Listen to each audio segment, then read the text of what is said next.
Hello viewers, and welcome to another edition of Jar of Spanners informative lectures. Now today I'm going to talk about the humble toothbrush. Yes, that's right, just the humble domestic toothbrush, because things haven't always been quite as fancy and nice as they are nowadays. And I think it's good that we should remember where we come from, especially in this time of COVID lockdown. Now, it has to be said, many years ago, back in the mist of time, people were not so careful with their oral hygiene. In fact, they were actually quite thick. And for this reason, back in prehistoric times, men were famous for using a stick. That's right, people used to use a stick to brush their teeth, and subsequently they realised that this was indeed crap. And so they stopped doing that. Now, round about the time of Jesus, the very famous Christ killer, Herod, invented his own type of toothbrush, which was quite popular around those biblical times. But as you can see, it's too big, isn't it? It's just too big. Even the Romans were forced to accept that this was fucking stupid.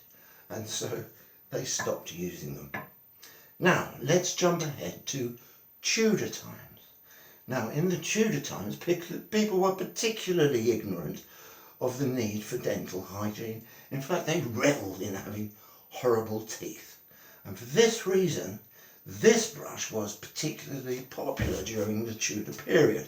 It's called the Fancy Dan, and it tastes like absolute shite. Subsequently, people just didn't want to brush their teeth at all.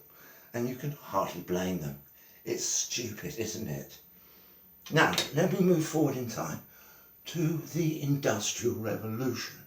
And so with the advent of the use of iron and railways, the industrial toothbrush was developed. You can see it has very sharp steel brushes and an especially sharp blade for getting rid of those extra bits of plaque that you might have developed in the industrial period. Now, people who used these, by the end of the industrial period, the end of the Victorian era, had no teeth left at all, because this is bloody stupid.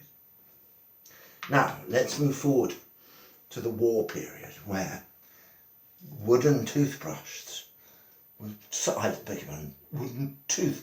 finally introduced.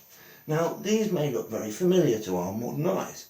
They indeed have the small bristles at one end and the handle at the other. And during the war, people did use these almost every week. The only problem was they taste like shite. And so these two were dropped the moment the war ended.